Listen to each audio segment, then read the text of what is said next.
ठीक है, hyper patient को हाई लेवल यानी high level positive reactive pressure, ठीक है। सीधा का मतलब होता है कंटीन्यूअस पॉजिटिव रिएक्टिव प्रेशर। अब इस दोनों मोड्स की अलग-अलग दवाई है ना बाइपास पीछे तो, ठीक है। पहले तो हमें दोस्तों की बात पॉकेट दी हुई है। वेंटिलेटर के ऊपर आपने क्या क्या पैरामीटर्स हर मरीज को वेंटिलेटर पे रखेंगे। जब पेशेंट गैस की बीमारी लगता है, गैस वाले आप सही कर सकते हो, वेंटिलेटर रखेंगे। सर जब ब्रीथिंग पैटर्न सही होगा, सबसे पहले आपका जो क्राइटेरिया बनता है वो बनता है आपका जीसीएस। आपका जीसीएस लो 8 हो तो इंडिकेशन है कि आप उसको वेंटिलेट करो। लो 8 और किसके लिए है? ट्रॉमा के पेशेंट। अगर आपका ट्रॉमा का पेशेंट है उसका जीसीएस 8 से कम हो रहा है तो you have to ventilate the patient, ठीक है। अगर ट्रॉमा का पेशेंट नहीं है, किसी मेडिकल हिस्ट्री का पेशेंट है, मेडिकल कोई प्रॉब्लम है, उसको कोई और सर्जिकल प्रॉब्लम है, उसके अंदर इंडिकेशन नहीं याद रखना।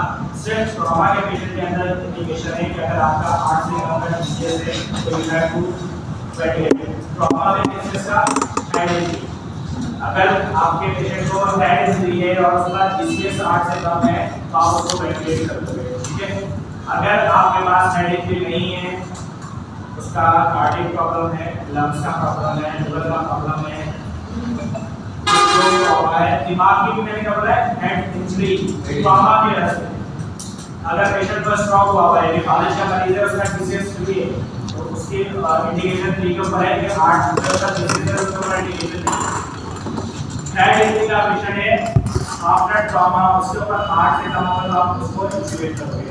दूसरा हमारे पास क्या है कि पेशेंट का रेस्पिरेटरी रेट मोर देन 40 से ज्यादा है, ठीक है, मोर देन 40 यानी 40 से ज्यादा है, या पेशेंट का रेस्पिरेटरी रेट 10 से कम हो रहा है, एफपीआई में जा रहा है, 5 का आ रहा है, 4 का आ रहा है, 3 का आ रहा है, ठीक है, तो आप इंडिकेट आप वेंटिलेट कर सकते, ठीक है। पेशेंट सीवियर मेटाबॉलिक एसिडोसिस के अंदर है। मेटाबॉलिक एसिडोसिस का मतलब क्या है? आपका पीएच 7, आपका बाई का 10 से कम, आपका जो है PCO2 जो है वो 45 से कम हो। सीवियर मेटाबॉलिक एसिडोसिस या सीवियर रेस्पिरेटरी एसिडोसिस या फिर आपके पास सीवियर मेटाबॉलिक अल्कोलोसिस या सीवियर मेटाबॉलिक रेस्पिरेटरी अल्कोलोसिस, उन चारों के अंदर भी आपने क्या करना है कि उसको वेंटिलेट करना है, ठीक है। हर ऑप्शन किया आपका पेशेंट ई सेट कर रहा है, स्पाइट ऑफ दैट आपने उसको नॉन इन्वेजिव और ऑक्सीजन का ट्रायल ले लिया।